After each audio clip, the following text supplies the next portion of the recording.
আমার লাস্ট কয়েকটা ভিডিওর কমেন্ট সেকশন ভরে গেছে এমআইএসটি নিয়ে। ভাইয়া এমআইএসটির একটা ভিডিও দেন, এমআইএসটি অ্যাডমিশন টেস্ট নিয়ে একটু বিস্তারিত কথা বলেন। তার কারণ বাংলাদেশের অনেক ইঞ্জিনিয়ারিং অ্যাসপিরেন্টদের শুরুর দিকের চয়েসই হচ্ছে MIST, Military Institute of Science and Technology. ভার্সিটিটা ঢাকায় অবস্থিত, মিরপুরে। এর পাশাপাশি ইঞ্জিনিয়ারিং ইউনিভার্সিটি হিসেবে এটা কিন্তু বেশ রেপুটেড, পড়াশোনার স্ট্যান্ডার্ডটাও বেশ হাই। সো আজকের ভিডিওতে হচ্ছে আমরা এমআইএসটি ভর্তি পরীক্ষা নিয়ে একটু বিস্তারিত আলোচনা করবো। তবে এখানে বেশ কিছু ইনফরমেশন আছে যেগুলো আমি সার্কুলারের মধ্যে সরাসরি খুঁজে পাই নাই, বিভিন্ন সোর্স থেকে নেওয়া, এবং এক একটা সোর্সে হচ্ছে এক এক রকম ইনফরমেশন পাইছি। সো প্রত্যেকটা ইনফরমেশনে আমি তোমাদের সাথে শেয়ার করে যাবো। এমআইএসটির কোনো স্টুডেন্ট যদি ভিডিওটা দেখে থাকেন, সেক্ষেত্রে আপনার যদি মনে হয় এখানে কোনো মিস ইনফরমেশন আছে সামহাউ, কমেন্টে একটু ক্লিয়ার করে দেওয়ার অনুরোধ রইল, কারণ আমি চেষ্টা করছি সব সোর্স ঘাটাঘাটি করার, যতটুকু পারছি কালেক্ট করছি। ওকে, তাহলে শুরু করা যাক। প্রথমে আমরা একটু জেনে নেই এমআইএসটির ফর্ম তুলতে আপনার ন্যূনতম যোগ্যতা কি লাগবে। এমআইএসটির অ্যাপ্লিকেশন ফর্ম তুলতে আপনার এসএসসি পরীক্ষায় ন্যূনতম জিপিএ লাগবে 4, তবে চতুর্থ বিষয় ব্যতীত। ফোর্থ সাবজেক্ট ছাড়াই আপনার এসএসসিতে ন্যূনতম 4 থাকা লাগবে। এইচএসসি পরীক্ষায় ফিজিক্স, কেমিস্ট্রি, ম্যাথ এবং ইংলিশ এই চারটা মিলিয়ে ওভারঅল জিপিএ 20-এর মধ্যে 18 বা 18-র বেশি থাকা লাগবে। যদি 18-র কম থাকে তাহলে আপনি ফর্ম তুলতে পারবেন না। তাহলে এসএসসিতে লাগবে ন্যূনতম 4, চতুর্থ বিষয় ব্যতীত, এবং এইচএসসি পরীক্ষায় ফিজিক্স, কেমিস্ট্রি, ম্যাথ আর ইংলিশ এই চারটা মিলিয়ে লাগবে ওভারঅল 18। ওকে, ফর্ম তোলার পর এমআইএসটি একটা প্রিলিমিনারি সিলেকশন করে ওদের অ্যাডমিশন টেস্টের জন্য, এবং সেই সিলেকশনটা জিপিএ এবং নাম্বারের উপর ভিত্তি করে। বাট দেখা যায় খুব বেশি যে একদম ছাঁটাই হয় এমন না। আমি যতটুকু শুনলাম 24 ব্যাচের কয়েকজন স্টুডেন্টের সাথে কথা হইলো, নাম্বারটা অনেক বেশি না। সো আপনি অ্যাপ্লাই করলে যদি মোটামুটি আপনি রিকোয়ারমেন্টগুলো মিট করতে পারেন, আপনি হয়তো বা ভর্তি পরীক্ষায় বসে যাইতে পারবেন। ওকে, আর সিলেকশন যদি হয়ও সেটা হবে হচ্ছে জিপিএ এবং নাম্বার, মানে আপনার এইচএসসি পরীক্ষার নাম্বারের উপর ভিত্তি করে, স্পেশালি ফিজিক্স, কেমিস্ট্রি, ম্যাথের। ওকে, এখন ভর্তি পরীক্ষাটা কোনো এমসিকিউ এক্সাম না, এটা একটা রিটেন এক্সাম। এখানে আপনার টোটাল 40টা কোয়েশ্চেন অ্যান্সার করা লাগবে 4টা সাবজেক্ট থেকে, ফিজিক্স, কেমিস্ট্রি, ম্যাথ এবং ইংলিশ। সময় পাবেন হচ্ছে 3 ঘন্টা। ম্যাথ থেকে সবচেয়ে বেশি প্রশ্ন আসে, ম্যাথ থেকে প্রশ্ন আসে 18টা, প্রত্যেকটা কোয়েশ্চেনের মার্ক 5 করে, টোটাল 90 মার্ক। ফিজিক্স থেকে কোয়েশ্চেন আসে 14টা, প্রত্যেকটা কোয়েশ্চেনের মার্ক আবারও 5 করে, টোটাল হচ্ছে 70 মার্ক। কেমিস্ট্রি থেকে আসে 6টা, মার্ক হচ্ছে 30, এবং ইংলিশ থেকে আসে হচ্ছে 2টা, মার্ক হচ্ছে 10। এই ওভারঅল 200 মার্কের একটা ভর্তি পরীক্ষা আপনার দিতে হবে। সময় পাবেন হচ্ছে 3 ঘন্টা। ক্যালকুলেটর ব্যবহার করতে পারবেন, তার মানে এখানে ইঞ্জিনিয়ারিং প্রবলেমই আসবে, যেহেতু আপনাকে ক্যালকুলেটর অ্যালাউ করে দিচ্ছে।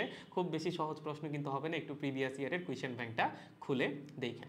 এই ভর্তি পরীক্ষার পর একটা মেরিট লিস্ট প্রকাশ করা হবে, তবে এই মেরিট লিস্টে কিন্তু জিপিএর নাম্বার অ্যাড হবে। জিপিএ না, ঠিক এইচএসসি এবং এসএসসির মার্কস থেকে আপনার নাম্বার অ্যাড হবে। আপনার যে ভর্তি পরীক্ষা, এখান থেকে যাবে হচ্ছে 60% মার্কস। ধরেন আপনি ভর্তি পরীক্ষায় পাইলেন হচ্ছে 150, তাহলে 150-এর 60% মার্কস হচ্ছে যোগ হবে আপনার ওভারঅল মার্কের সাথে। বাকি যে 40% মার্ক, তার মধ্যে 20% আসবে আপনার এইচএসসি থেকে, 20% আসবে হচ্ছে এসএসসি থেকে। আপনার এইচএসসি পরীক্ষার ম্যাথ, ফিজিক্স এবং কেমিস্ট্রির যে টোটাল প্রাপ্ত নম্বর, সেখান থেকে 20% মার্কস আসবে। তার মানে আপনার টোটাল যে প্রাপ্ত নম্বর, তাকে 0.2 দিয়ে হচ্ছে গুণ করে কি করা হবে বলেন তো, আপনার ওই 20% মার্ক নিয়ে আসা হবে। ওকে, মানে সহজ কথা 20%-এ কনভার্ট করা হবে আপনার ম্যাথ, ফিজিক্স এবং কেমিস্ট্রির মার্কসকে এইচএসসি। সিমিলারলি আপনার এসএসসির যে ম্যাথ, মানে জেনারেল ম্যাথ মোস্ট প্রবলি, এবং ফিজিক্স আর কেমিস্ট্রি, এই 3টা সাবজেক্টে যে প্রাপ্ত মার্ক ছিল, সেই মার্কটাকেও 20%-এ কনভার্ট করা হবে। তাহলে আপনার ভর্তি পরীক্ষা থেকে আসবে 60% মার্কস, আপনার এইচএসসি পরীক্ষার ফিজিক্স, কেমিস্ট্রি, ম্যাথের মার্ক থেকে আসবে 20% মার্ক, এবং আপনার এসএসসি পরীক্ষার ম্যাথ, ফিজিক্স, কেমিস্ট্রি থেকে আসবে হচ্ছে 20% মার্কস। এই হচ্ছে টোটাল 100% মার্ক, এবং তার উপর ভিত্তি করে মেধা তালিকা বা মেরিট লিস্টটা প্রকাশ করা হবে। এখন এখানে সিট কয়টা, সিট নিয়ে একটু কনফিউশন আছে, এখানেই কনফিউশন, এক জায়গায় এক এক রকম দেখছি। এক জায়গায় দেখেছিলাম সিট হচ্ছে 800-র মতো, আর্কিটেকচারে 25টা সিট আছে। আরেক জায়গায় দেখলাম সিট হচ্ছে 600 সামথিং। ওকে, সো নাম্বারটা একদম অ্যাকুরেটলি বলাটা টাফ। 24 ব্যাচে একজন স্টুডেন্টের সাথে কথা হলো, সে বললো হচ্ছে 670 বা 680-র আশেপাশে সিটটা। সো তুমি ধরে রাখতে পারো অ্যাপ্রক্সিমেটলি 700-র কাছাকাছি সিট আছে। তবে এই 700-র কাছাকাছি সিট কিন্তু জেনারেল স্টুডেন্টদের জন্য না, জেনারেল স্টুডেন্টদের জন্য টোটাল সিটের 54% হচ্ছে আছে। বাকি যে পার্সেন্টেজগুলো, সেগুলো হচ্ছে যারা আর্মি পার্সন আছেন বাংলাদেশে, তাদের সন্তানদের জন্য, বা হচ্ছে আরও কিছু কোটা আছে, মুক্তিযোদ্ধা কোটা আছে বোধ হয়, তার পাশাপাশি হচ্ছে উপজাতি গোষ্ঠী কোটাও আছে, বেশ কিছু কোটা আছে। সো 46% হচ্ছে কোটা থেকে আসবে, আর 54% হচ্ছে জেনারেল স্টুডেন্টদের জন্য। ওকে, আর এখানে আরেকটা ব্যাপার আছে, যেটা শর্ট লিস্টিংয়ের বললাম, এখানে কিন্তু সেকেন্ড টাইমাররা পরীক্ষা দিতে পারে। এমআইএসটিতে কিন্তু যারা সেকেন্ড টাইমার ইঞ্জিনিয়ারিং অ্যাসপিরেন্ট আছো, তোমরা পরীক্ষা দিতে পারবা, খুব বড় একটা সুযোগ।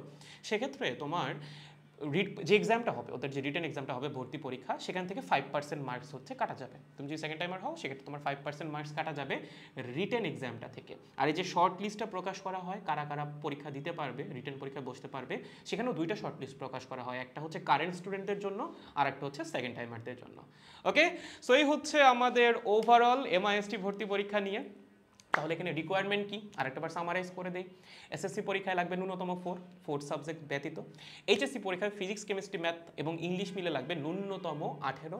দেন একটা শর্ট লিস্ট করা হবে, তারা ভর্তি পরীক্ষা অংশগ্রহণ করতে পারবে। ভর্তি পরীক্ষাটা রিটেন পরীক্ষা 200 মার্কের ফিজিক্স, কেমিস্ট্রি, ম্যাথ এবং ইংলিশের উপর। ম্যাথ থেকে আসবে 18টা, ফিজিক্স থেকে আসবে 14টা, কেমিস্ট্রি থেকে আসবে 6টা এবং ইংলিশ থেকে আসবে 2টা। এই হচ্ছে ওভারঅল 40টা কুয়েশ্চেন, 200 মার্কের পরীক্ষা, 3 ঘন্টা সময়, ক্যালকুলেটর অ্যালাউড। এবং যে শর্ট লিস্ট না মেরিট লিস্টটা প্রকাশ করা হবে, সেখানে 60% মার্কস আসবে হচ্ছে রিটেন এক্সাম থেকে, 20% এইচএসসির ফিজিক্স, কেমিস্ট্রি, ম্যাথের মার্কস থেকে এবং 20% হচ্ছে এসএসসির ফিজিক্স, কেমিস্ট্রি, ম্যাথের মার্কস থেকে। আই গেস বুঝতে পেরেছেন, তাহলে ঠিকঠাকভাবে পড়াশোনা করতে থাকেন।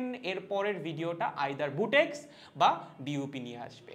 এবং এছাড়াও যদি আপনার কোনো ভিডিও সাজেশন থাকে সেটা চাইলে কমেন্ট আমাকে জানাইতে পারেন।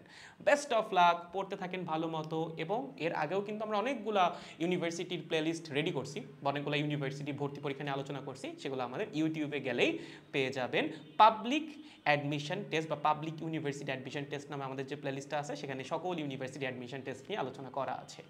বেস্ট অফ লাক, পড়তে থাকেন, গুড বাই।